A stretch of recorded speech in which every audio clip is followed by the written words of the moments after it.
Hello and welcome to Fish Hunt Northwest. Winning with Tommy Donlin. What do you think, Tommy? It's the best.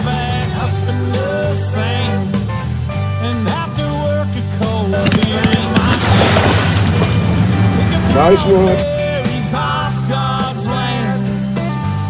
Drinking my buddy's homemade wine, living Northwest wild. Hunting, fishing is my kind of style. I float the Wainuchi when it gets hot. I'm proud of all the things that I've got. Hello and welcome to Fish Hunt Northwest. Winning on, and yes, ladies and gentlemen, the infamous Tommy Donlin. Man, I had to use Waze to find this place again. I forgot where it was. You did. I was trying to figure out, has it been 4 weeks, 5 weeks? Yeah. For those of you that follow our podcast, you will hear the reference, the infamous Tommy Donlin. Yes. So, thank you for gracing us with your presence. Hey, man, I had some elk hunting to do. I had some late whitetail buck hunting to do. Yes. And then I got sick. I got sick. You got sick, and then our producer had a Rona scare. So, a lot of things here we are. Right? Yeah, but here we are. We're back in the studio. So glad everybody can join us here tonight. If this is the first time you're checking out the show, we thank you for stopping by. But take a little extra time. Jump on over to our webpage, www.fishhuntnw.com. There, you can find a few coupon codes. If you missed out on the 30% off Edge rods, no worry. You can still save 20%.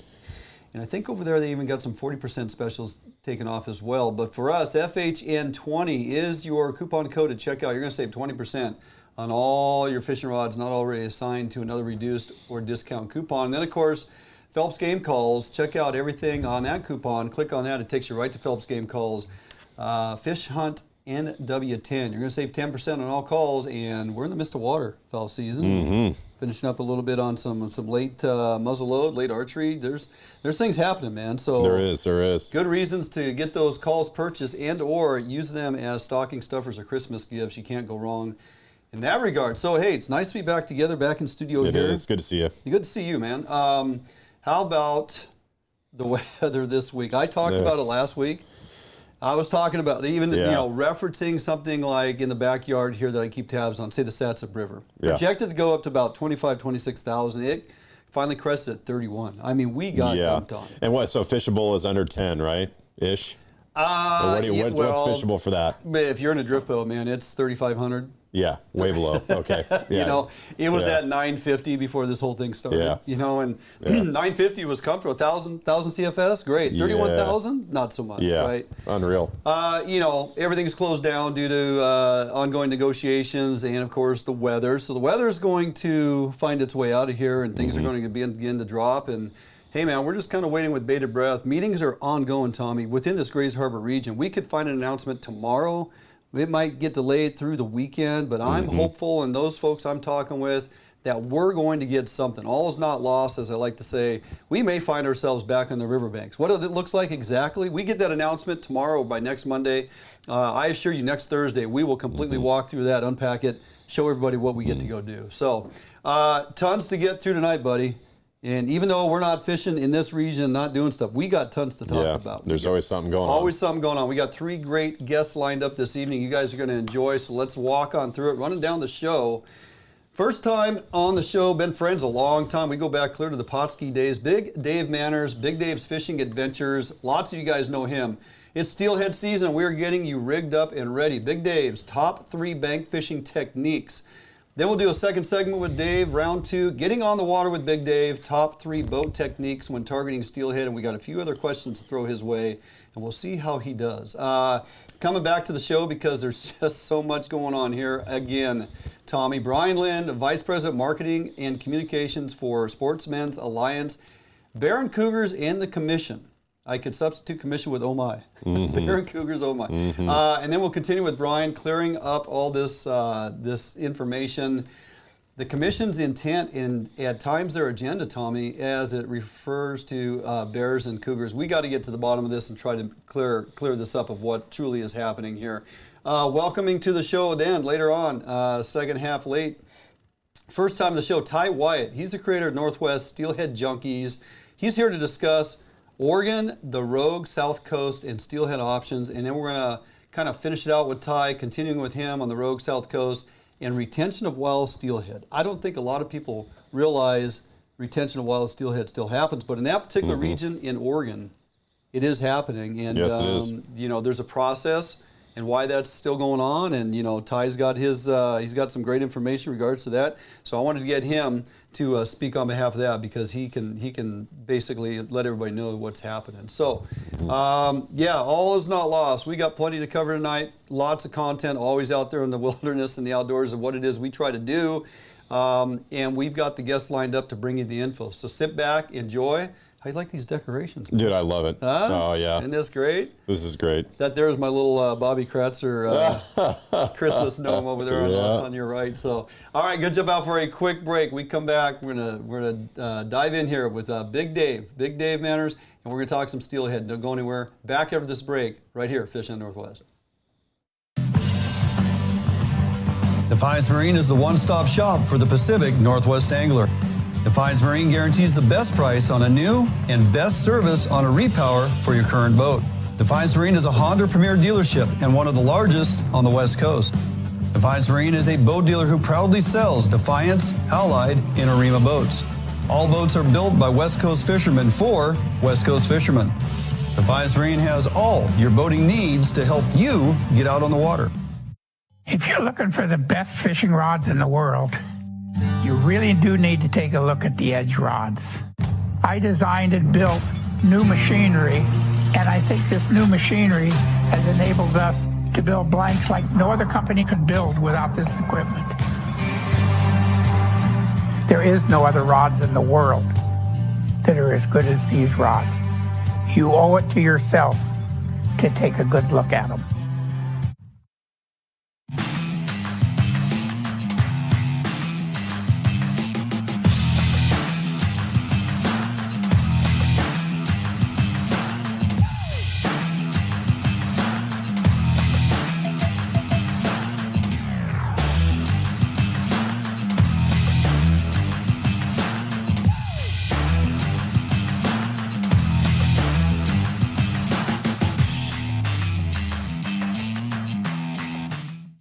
For more than 90 years, you've entrusted one brand to guide you towards living the lifestyle you've always dreamed of.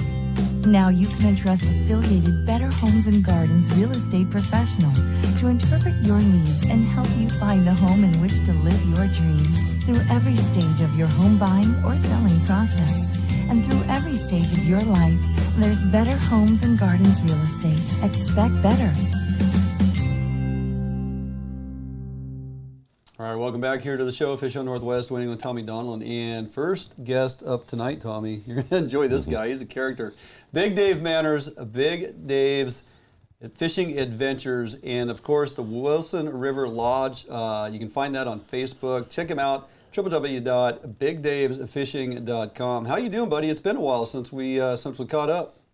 Yeah, it's been a minute. Doing great. Just got back from a little steelhead trip over east, and yeah, getting ready. I think we're gonna have a little bit of time before we're gonna be fishing here with all this high water and flooding we've had, but yeah, getting ready for the season. Yeah, you got that right. Exactly why we're having you on tonight, because folks are going to be out buying gear, getting ready, getting spooled up, ready to go here as this water drops. So we're going to walk through a couple things tonight with you, Dave, and the first going to start out with getting anglers geared up, and if they're not, you know, in thinking about it, the needs for bank fishing. Like, what are they going to do for bank fishing? So let's cut straight to the chase. Yep. Okay, so Dave, bank fishing for steelhead. We want to know your top 3 presentations, but let's do this. Let's start off with number 3. Let's work to number 1. What do you got for us? Yeah. Mm-hmm. You got it. So I'd say my third choice is going to be a plug or potentially a spinner. And I really like these smaller plugs. You can cover a lot of water with them, and they're going to make some noise. You're going to have a rattle in there.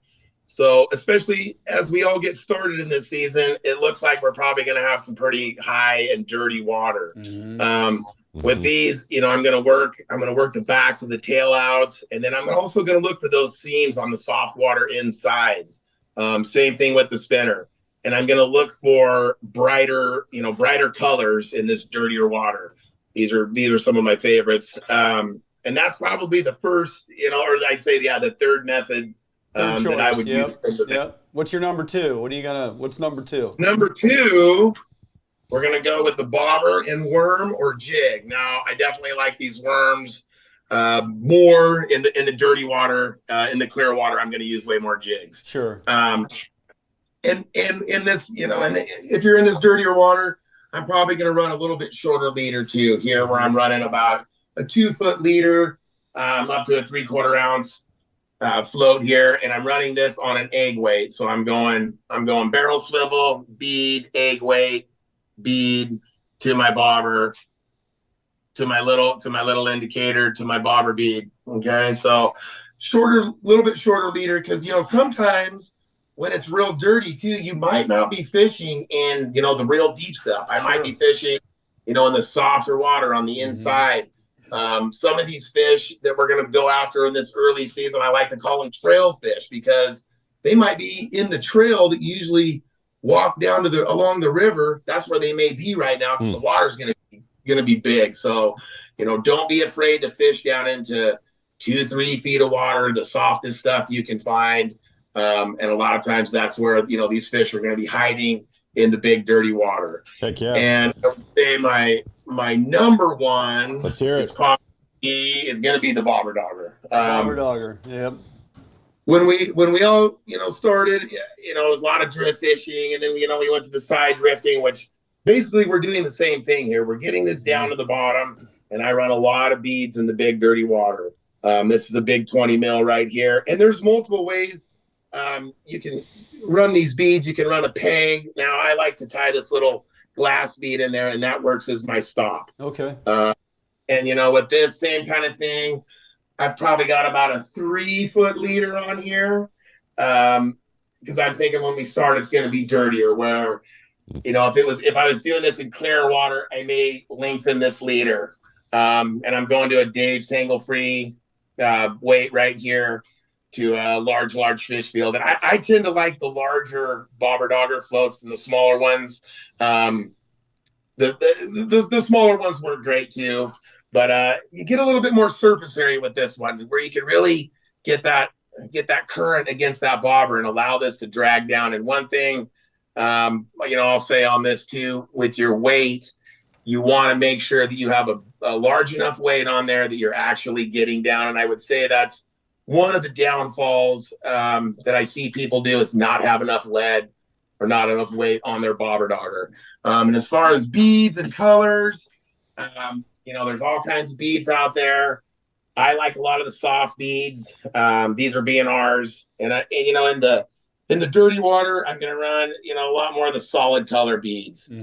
Stuff like this, like these guys, sweet pinks, sweet cherries, where you're in the clear water. Then I'm going to go more towards, a translucent bead. Sure. Where you can see through, and those tend to work better in clear water, and the solid color beads more in the dirty water.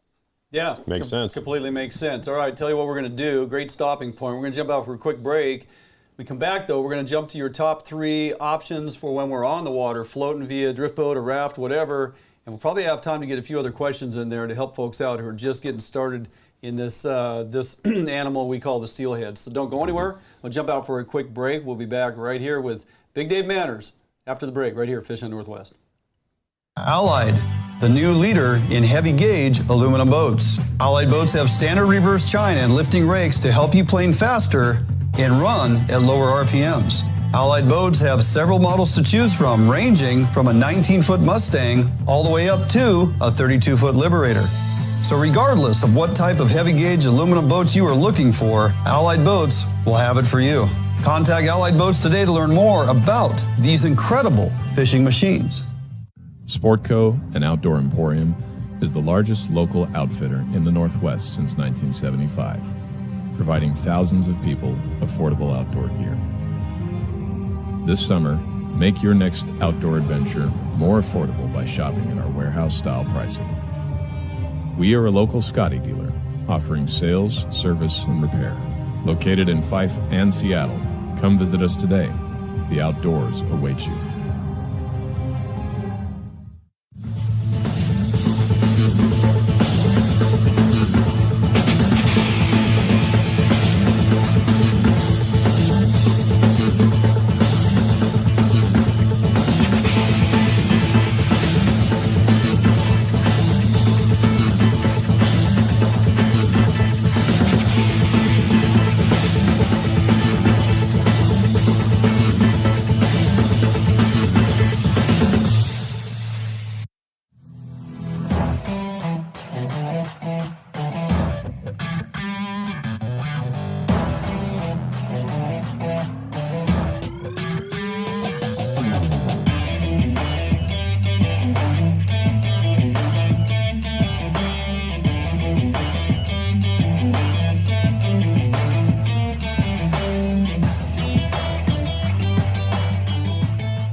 All right, welcome back here to the show.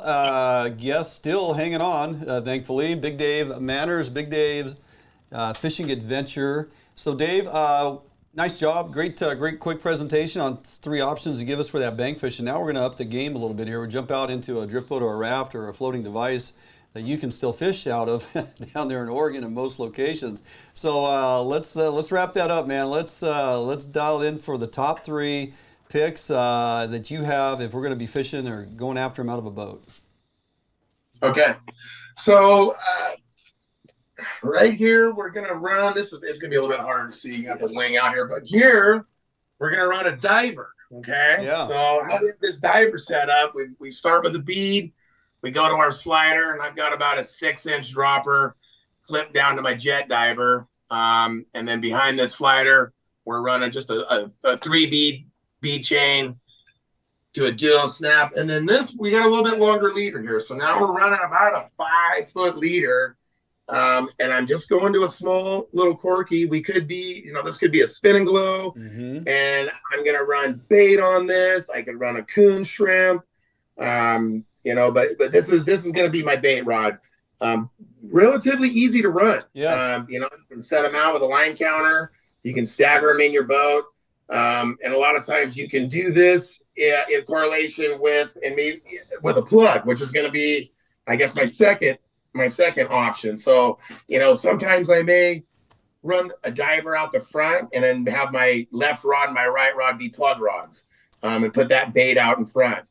Another thing you can do also with this diver setup, if you are fishing in some heavier water, which we'll probably see, you can also run your plug, run your mag lip or whatever off of that diver, and that will run a lot better in that bigger water. So I would say, my second option then would be just a straight plug. And you're going to want to find a plug that's really bright. Now, also you can see on this one, I blacked out, this is a custom plug, but we blacked out the bill on it. And black does also show up well in the dirty water. You can run these right out of the package, but you can see on this one, we did a little change up. We've got a barrel swivel going to a side wash, and then here we've gone to 2 split rings and a side wash. And I will say, I think my hookup ratios are going to be better on this method than running 2 treble hooks on them. I agree. Yep. And so that, and from a boat, I mean, these are both great methods.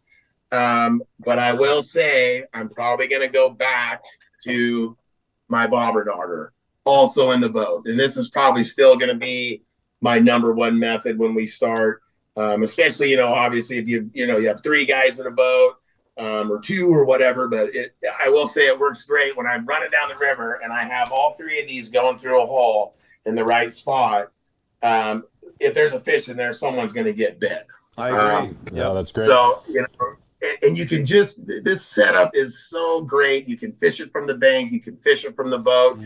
You can start out to where the hole might be 6 feet deep, and you're able to get down to the bottom of it and then fish it all the way back out to where maybe it's, only 2 feet deep. Sure. And that, how this thing is designed.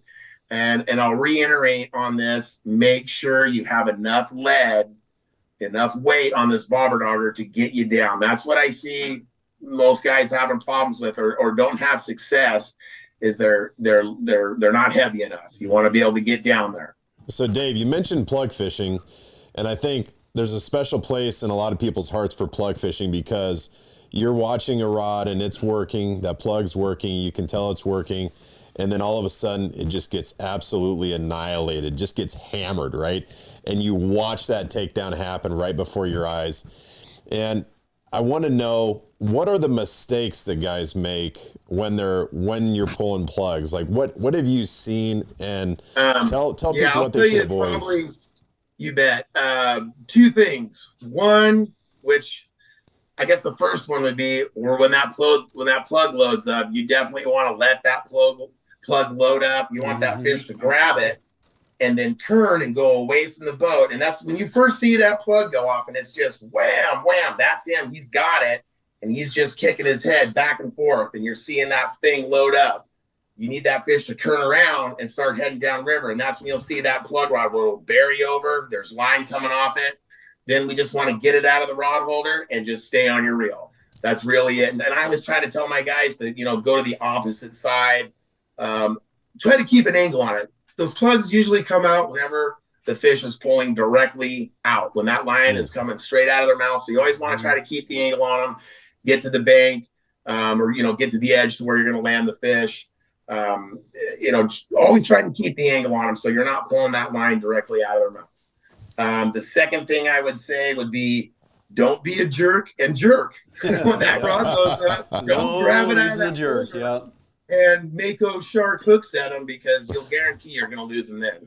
Yep. It's a good point. Excellent, excellent advice. You see that quite often. Folks get a little overzealous. Go ahead real quick. Maybe one other thing I would say, when you're running the plugs to the back of your hole, run them all the way to the back. Right. Don't sell yourself short and get them almost all the way back there. Yep. And then pull out. Because I can't tell you how many times a long time ago when I was learning how to do this, where I would reel them in, guys, and then I would float out, and then there they were. I would have 10 more feet. I would have been in. Yep, pin them in a corner till they got either fight or flight, right? So, fantastic, Dave. Excellent information, as to be expected, and you can anticipate a phone call, because you and I, and hopefully Tommy, if we can get it together here on a weekend, we're going to come down, spend more time with you. Get you on the show, show people your operation down there out of Whistling River Lodge and everything you got going on. So, all right, buddy, always a pleasure. Really appreciate your time. Thanks, Dave. Have a good evening, guys. You too. Bye-bye. Big Dave's Fishing Adventures, www.bigdavesfishing.com. Don't go anywhere, jumping out for a quick break. We come back, we're going to introduce you to our very next guest, Brian Lynn. After this break, Fish on Northwest. Support from Northwest Sportsmen make Federal Ammunition the world's leading ammunition manufacturer. Federal uses the industry's finest materials, giving you reliable ammunition that delivers superb accuracy and optimum performance. Northwest hunters rely on Sportco to provide the best selection and prices in the Northwest since 1985. Sportco and Outdoor Emporium in Fife and Seattle. Your journey begins here. Yep, for sure. Oh yeah, big fish. Yeah, buddy. Nice fish. Oh, beauty. Gorgeous fish. Bobby's on the board. We got a good one. Oh yeah. Oh, geez, come on. Nice fish. Nice fish.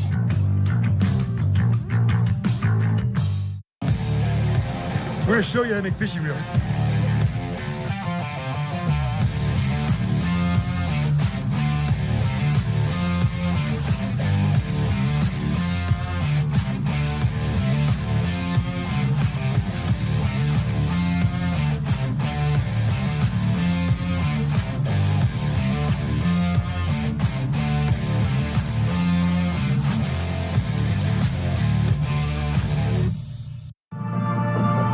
You haven't been here, but you know it.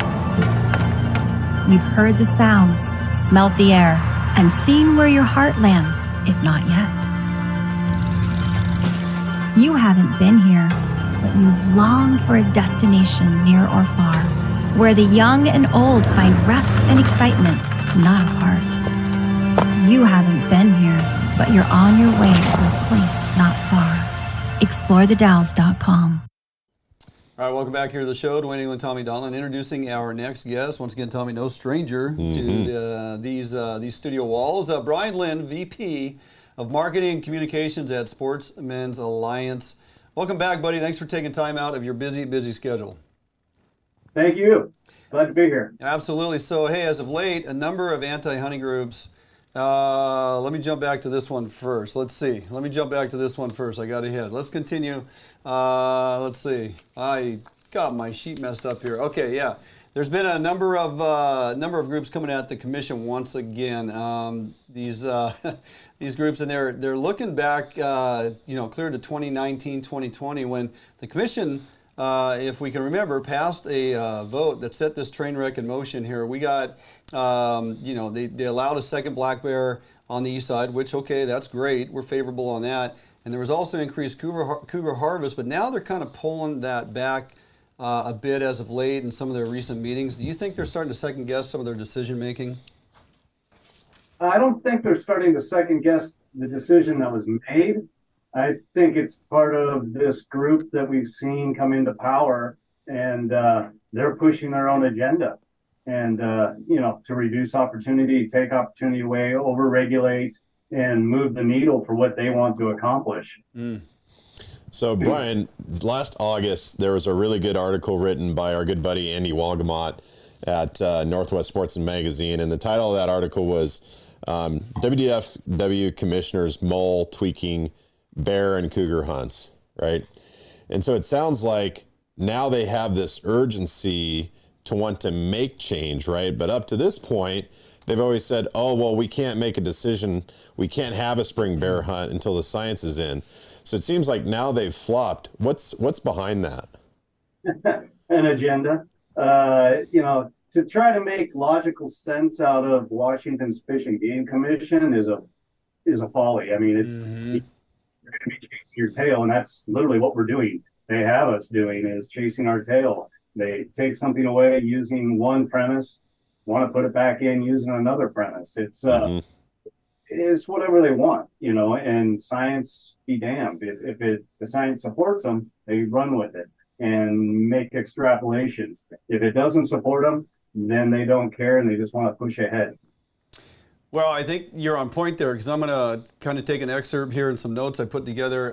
Discussion came up recently, and I reviewed this here several weeks or a month ago during the Wildlife Committee meeting, and they talked about the process for updating the WDFW game management plan. And they're supposed to be working towards developing the 3-year, hunting package for approval, addressing bear and cougar management. They continue to question the science and the policy framework. And of course, Lorna Smith, God forbid, if you mention, bag limits, Bruins, Lions, her and Commissioner Melanie Rowland. Rowland basically said she was unwilling, and this is quoted out of the article, she was unwilling to wait for the results of WDFW deep dives on critter science and wanted to move forward. So as you kind of alluded to, they literally have an agenda they seem to be marching towards, and they really could care less about the science or what DFW staff is now bringing them. Yeah, I mean, they don't. It's push when they can, and they know they have the backing of the Attorney General and the Governor, so they're going to push whatever they can. I mean, heck, if they want to do that, go ahead. We'll sue. I mean, it's that simple. That's a violation of the EPA, so that's a point-blank case. So go ahead and do that, Melanie. Yeah, for sure. So just as recent as 2 months ago, Brian, and you know this, there was a petition that was presented to the Fish and Wildlife Commission, and it was basically asking them, hey, would you consider reversing those bear and hunting rules that were made in 2019 and 2020? And I want to read this list of entities that put this petition forward. And it's Washington Wildlife First, Center for Biological Diversity, the Humane Society of the United States, Mountain Lion Foundation, Wild Futures, Predator Defense, Coexisting with Cougars in Klickitat County, and Kettle Range Conservation Group. And I just wanted to read those because those are our anti-hunting groups trying to take away our opportunities. So when you look at this petition and you look at those rules that were set forth in 2019 and 2020, Why would all of these anti-hunting groups present that request? Well, that is their agenda, and that's the who's who of animal rights activists right there. Humane Society, PBD, they are the ones pushing this agenda in Washington, in Colorado, Arizona, in every state in this country. They're the ones behind it with lobbying, with lawsuits, with ballot initiatives. Washington Wildlife First, the gal who ran that, she's now down in Colorado running the ballot initiative in cougar and bobcat hunting. This is a nationwide, if not global, agenda that's being taken place here. I know that sounds annoying. It is not. It's what they're doing. You know, the question becomes, did they just happen to do this? Or are they doing this in collusion with some of the commissioners to bring up this topic and be able to vote on it? That's a good point. Yep. All right, let's take a pause right there, Brian. We got a few more things to get through as we try to understand exactly what's going on there behind closed doors or open public meetings like this morning. We'll get to that in a little bit here. So we'll jump out for a quick break. Don't go anywhere. We'll be back here in studio with Brian Lynn right after this break, right here, Fishing Northwest.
Allied, the new leader in heavy gauge aluminum boats. Allied boats have standard reverse chine and lifting rakes to help you plane faster and run at lower RPMs. Allied boats have several models to choose from, ranging from a 19-foot Mustang all the way up to a 32-foot Liberator.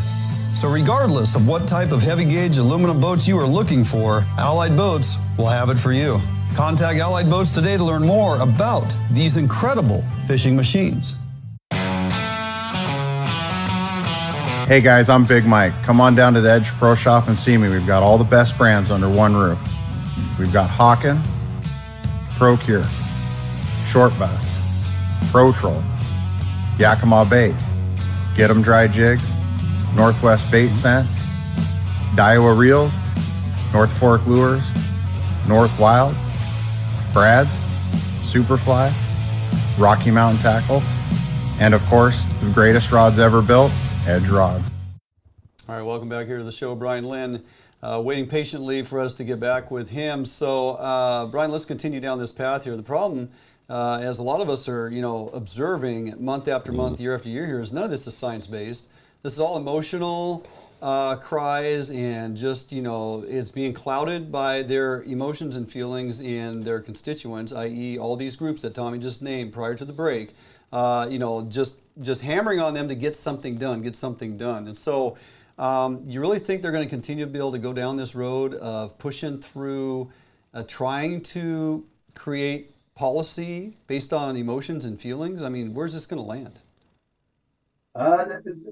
It's an interesting question because, they have a lot of power and very few checks and balances in place. Mm-hmm. And so they can do whatever they really want to as long as they follow the process. Now, there's some possibilities that they've already violated the APA standards by making policies within, commission meetings when they're just supposed to be having discussions. Right. With huge FOIA request in that should be coming in here in about 4 or 5 days. So we'll get to see some of the backside talking. But, they do run with emotions most of the time and sprinkle in the science or want to change the variables all the time with that science when they want to shoot it down. It sounds like they're afraid of what they're going to hear, right? They do not like hearing the current science that is on the table that promotes lucrative hunting seasons, and bag limits, and they know that that's not going to support their emotion-based agenda. So I'm just curious, the accountability piece, how do we hold them accountable if WDFW staff presents the data and it says, hey, have a spring bear hunt, have a fall hunt, have 2 bear in the fall, and increase the number of tags for the spring bear hunt. When they get that message, what are they going to do? How can you not listen to your WDFW staff? Well, they didn't listen to them a couple of years ago when they said the bear population was robust enough to handle a spring bear hunt. So I don't expect them to listen to them no matter what, which is why I'm pushing through. I think Anise alluded to it today that both mountain lions and bears are stable on a statewide population within a couple of units. They're up or down or whatever, but pretty much stable. They don't want to hear that, so they're trying to push through with it. As far as accountability, keep showing up in meetings, holding them accountable, pointing out the double standards that they're putting in place, and then moreover what we're doing at Sportsmen's Alliance and taking legal action. That's going to be the only thing to slow these guys down and hold them accountable is that third branch of government, the courts. Yeah. I mean, that's where this is going to land. I mean, they've become very efficient at understanding the game. And what I mean by that is anything that they can break down and dissect and then simply put on the shelf and tie up into policy or, rewriting policy. So it just sits there for a while until somebody's willing to take it up and work on it. That's kind of what they're doing with all these elements here. Now, they're on a time crunch to get this game management plan and predator plan and everything packaged up and ready to go by April, so that they can have it in place to begin the process of setting season. So when we roll into next fall hunting season, we have the seasons, stamped out, regulations, rules, 2 bear limit east side, whatever it is, right? And they're just finding ways to tear this apart. I could not believe what I was hearing today from the majority of them sitting in that room. Staff did an amazing job in both presentations, as you probably saw, Brian, in reference to bear and cougar. The science was sound, the information was solid, and yet they tried to spin it and wordsmith it to put it in a form of a question and try to get staff to respond to their emotional plea of, well, certainly there can't be enough of them, to harvest. I mean, can't you tell me something else? I mean, it was absolutely pathetic. You're right on. I mean, watching the mental gymnastics take place. There you go. Yeah. And validate something or make their point, seem logical. In the face of science, the biologists have been studying this and crunching the numbers and putting it together. It's just astounding, but that's where we're at. That's where we live in Washington State right now. Yeah, it's a complete lack of respect. It's a complete slap in the face to the biologists and the field bios and staff that are working so hard to compile this information. To think at the end of the day, when they put on these presentations and are trying to steer this down the right path, you have a bunch of nobodies sitting there listening to the fodder from their support groups in and out of state is going to be the road or path they choose to make decisions on how we manage game and manage or lack thereof of predators in the state of Washington. It's really getting hard to watch. So it is. Appreciate what you and the folks at Sportsmen's Alliance continue to do, and I'm glad we've been friends a long time. I'm glad that we can work on this together, keep in touch, and keep the communication path open so that we can bring this to the people so everybody's truly aware of what's happening behind the scenes. You betcha. Thank you, guys. All right, Brian. Yeah, have a good Brian. night. Brian Lynn, VP of Marketing and Communications, Sportsmen's Alliance. If you're not a member of Sportsmen's Alliance, please look them up, Facebook or their webpage. Become a member and support their cause. Jumping out for a quick break. We come back. Topic number 3 on the table tonight, Tommy. We're going to talk with Ty Wyatt out of Oregon and some things going on down there, Rouge and South Coast and Wild Steelhead. Don't go anywhere. That's coming up right after the break. Right here, Fish on Northwest. All Defiance boats are built without any structural wood materials. That is why all boats are backed with a lifetime warranty. All Defiance boats come standard with large fish boxes that are fully insulated so that you can ice your fish properly all day. All Defiance boats are foam flotation filled and unsinkable for the ultimate in safety while fishing offshore. Before you buy any boat, stop by or call Defiance Boats today to ensure you are getting the very best glass boat your money can buy. If you're looking for the best fishing rods in the world, you really do need to take a look at the Edge rods. I designed and built new machinery, and I think this new machinery has enabled us to build blanks like no other company can build without this equipment. There is no other rods in the world that are as good as these rods. You owe it to yourself to take a good look at them. New days, new beginnings, new friends, new loves, new dreams, new goals, new scenery, new job. No matter what the next chapter holds, Better Homes and Gardens Real Estate will be there to help you find the new that's right for your lifestyle at any stage of your life. Better Homes and Gardens Real Estate. Expect better. We're going to show you how to make fishing reels.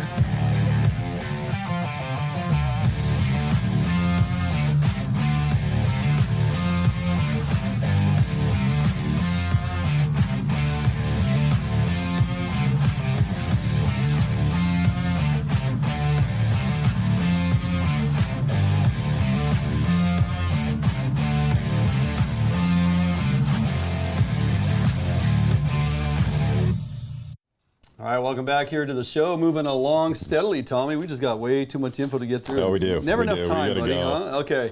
Want to bring you in on this one here. Ty Wyatt, he's a saltwater captain, freshwater guide at Glacier Bear Lodge, director of the LC Sportsmen's Association, and, of course, creator of Northwest Steelhead Junkies. How you doing, Ty?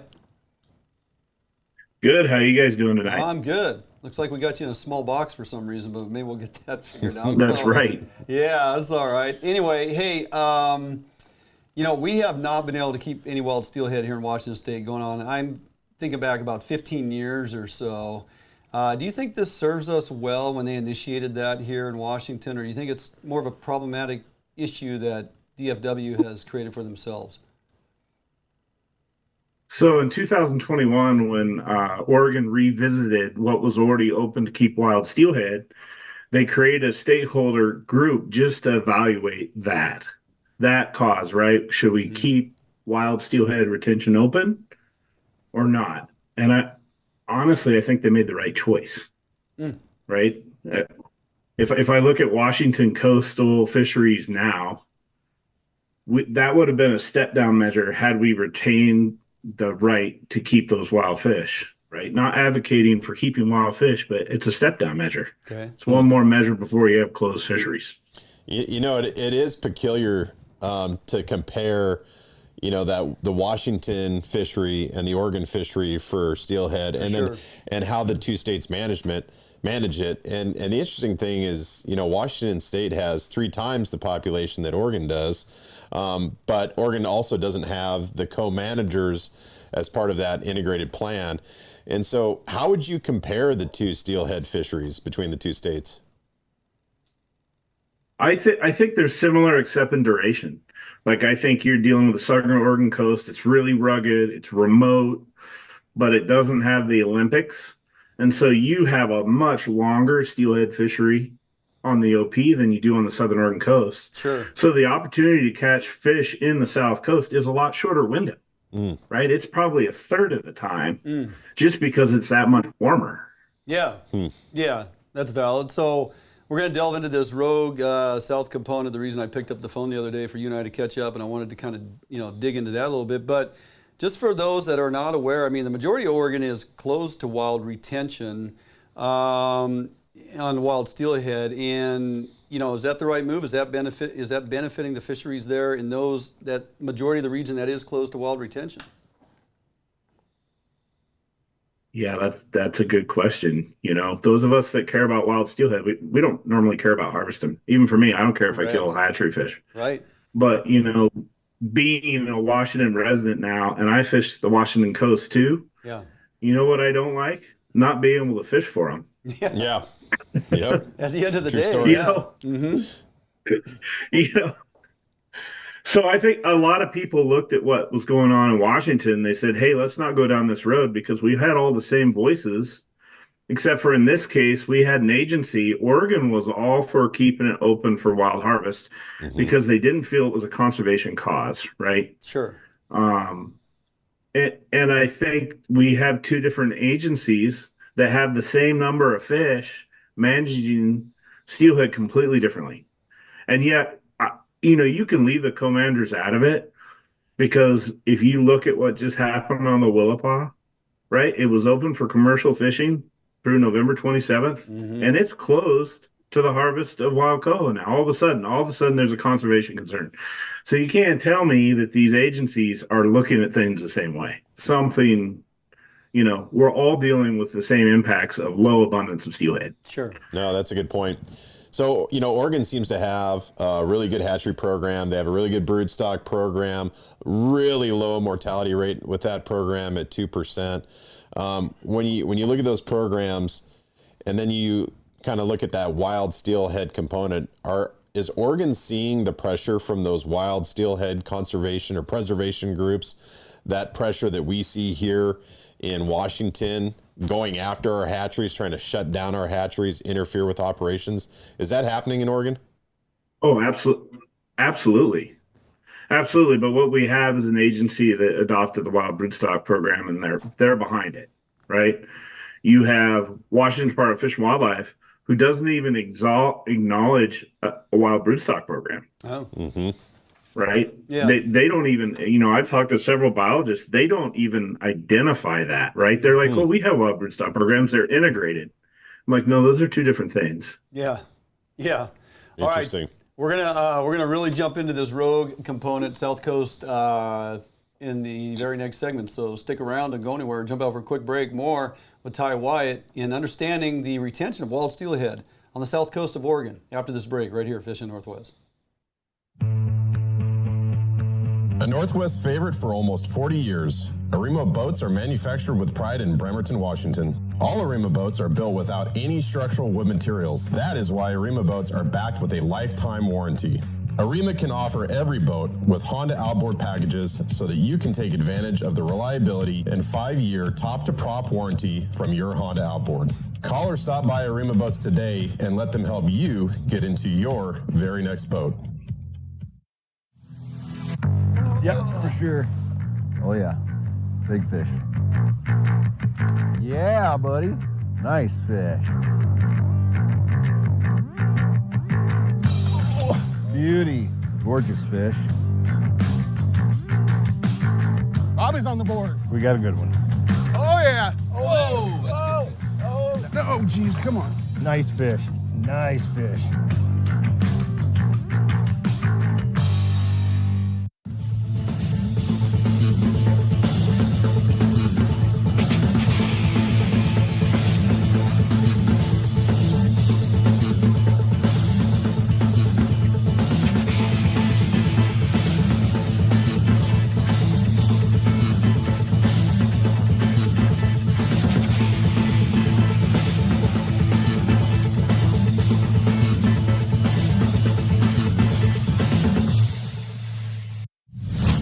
Support from Northwest Sportsmen make Federal Ammunition the world's leading ammunition manufacturer. Federal uses the industry's finest materials, giving you reliable ammunition that delivers superb accuracy and optimum performance. Northwest hunters rely on Sportco to provide the best selection and prices in the Northwest since 1985. Sportco and Outdoor Emporium in Fife and Seattle. Your journey begins here. All right, welcome back here, Fishing Northwest. On the show with us, Ty Wyatt, creator of Northwest Steelhead Junkies, and a whole lot more. Hey, Ty, let's jump right into this rogue South Coast steelhead validation. So now we have a steelhead validation is required for all winter steelhead anglers in the Rogue Basin or on the South Coast from December 1st to April 30th. In addition, a harvest tag is required to keep wild winter steelhead in the area. Is there still a lot of support to retain wild steelhead in that particular region or that area of Oregon? That is debatable. I think so. I think there are people that want to harvest winter steelhead. I don't know how much those people fish. Sure. I think you'll find most people that fish a lot and most guides are going to release fish. And then you got to remember, it's not all the rivers. There's only select rivers where they allow the harvest. Within that region, sure. So, yeah. So you got this new validation, this new rule establishes this winter steelhead season, as Dwayne said, from December 1st to April 30th. Was there not an established season in these South Coast rivers in the Rogue Basin before? No, there was. So basically, they went through a whole new management plan, just like they had done on the Middle and Oregon coast 12, 14 years ago. And they went through the stakeholder process and made it official. And then, everybody got a voice in this one. There was a stakeholder process. And the bottom line is the department said there's not a conservation cause for closing wild harvest on these fish. And I guess at the end of the day, if there's not a conservation concern, and the majority and rule says, "Hey, can we do this?" and at least they're listening to the anglers and the guys or whoever is in that region supporting it. So, as I kind of had mentioned, you got to have your required catch card. You got to have your annual fishing license. You got to have your Rouge South Coast Steelhead validation, and then you have to buy your retention card, and it looks like bag limit is 1 wild steelhead per day or 3 per season. Prices vary depending if you're in-state, resident, or out-of-state, and you're generating, $2 or $4 for the validation, depending if you're in or out-of-state. And harvest tags are $10 for resident.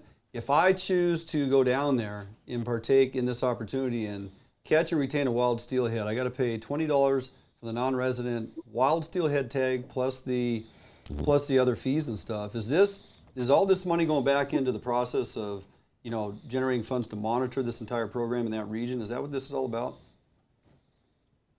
I think it is. I don't think that's not how it came to be. Okay. And, I'd read the key outcomes from the RSP, and it said, I'll read 2 key components and let you think about this, but it's to maintain and enhance fishing opportunities while minimizing the risk for harvest and hatchery programs and climate change.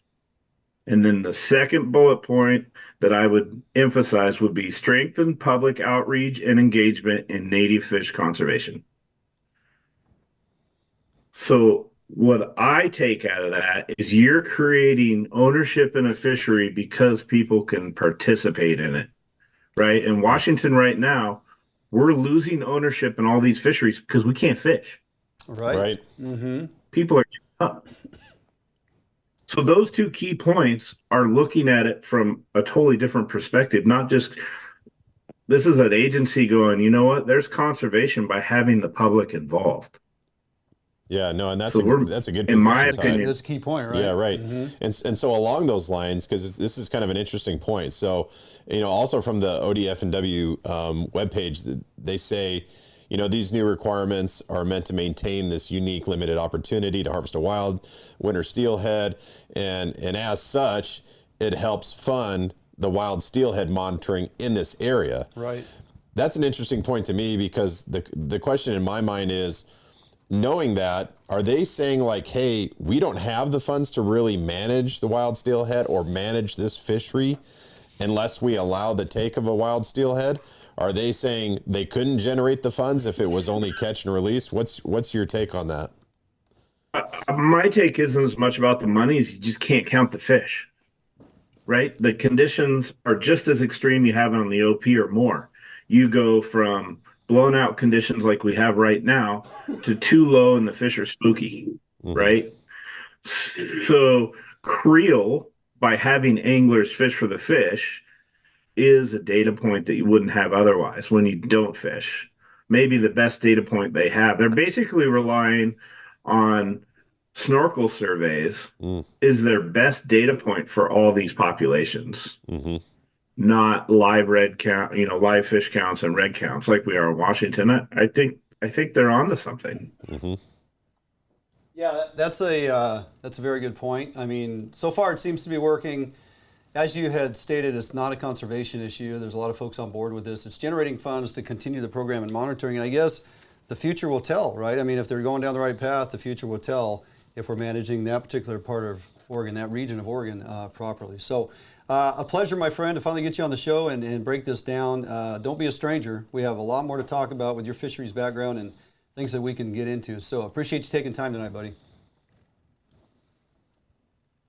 For sure, guys. Thanks for having me. All you guys right, have a great good night. There you go. Ty Wyatt. You can look him up on Facebook, creator Northwest Steelhead Junkies, and he's got a whole lot more going on than that. All right, jump out for a quick break. We come back. Tommy, We're going to shut this thing down. Let's do it. Do it after this break right here at Fish on Northwest.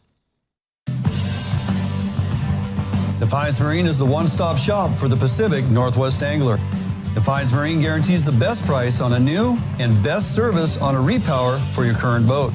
Defiance Marine is a Honda Premier dealership and one of the largest on the West Coast. Defiance Marine is a boat dealer who proudly sells Defiance, Allied, and Arima boats. All boats are built by West Coast fishermen for West Coast fishermen. Defiance Marine has all your boating needs to help you get out on the water. If you're looking for the best fishing rods in the world, you really do need to take a look at the edge rods. I designed and built new machinery, and I think this new machinery has enabled us to build blanks like no other company can build without this equipment. There is no other rods in the world that are as good as these rods. You owe it to yourself to take a good look at them.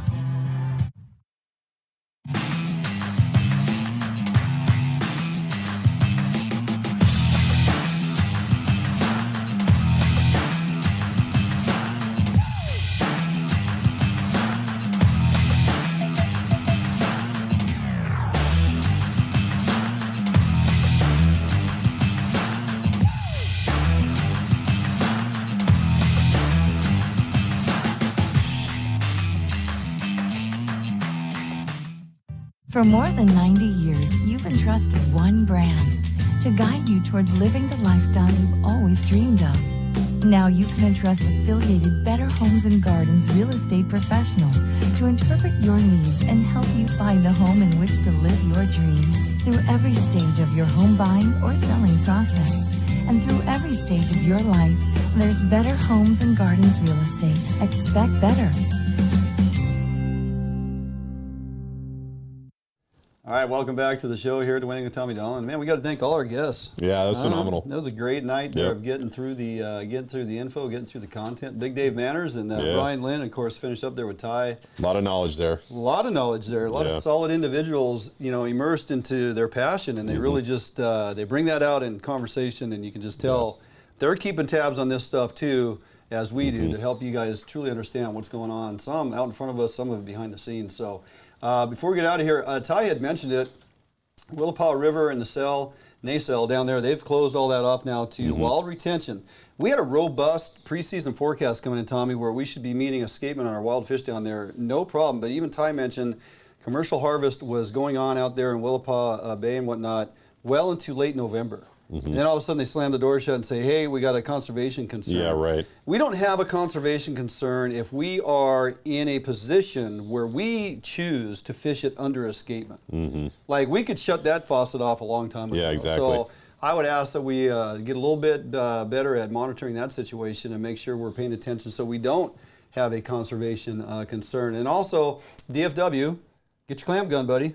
Yeah, it's go time. We got some winter clam digs coming out next week, the 13th for day one. We got 5 days. Now look, it's Long Beach, Twin Harbors, Copalas. You got to pay attention to your regulations because not all three of those beaches are open all 5 days. It bounces back and forth, so you got to look. If you show up and there's only one person on the beach, then it's probably not open. Yeah. If he's wearing a badge, you probably want to just turn around and go to a different one. Ask him or her what's going on. And what's your clam limit? Yeah, I've never been. I don't know. What is it? Is it 12? Is it? Yes. Is it 12? 15. 15? I don't know. Per digger. And each digger has to keep their own limit in their own bag, in their possession. You can't, like if we take Harper out there, little Harper Lynn, we cannot. You can't dig her limit. I can't dig her limit. I can't hold or retain her limit as well. That's correct. All right, that is going to do it for us this week. So great to have the band back together. We had a fabulous time. So good to see so many of you on here. Stay engaged with us throughout the week, and we will do what we can to keep you informed. Have a great week. Have a great weekend. Thanks for joining us here. Until next week, from here, Fish on Northwest.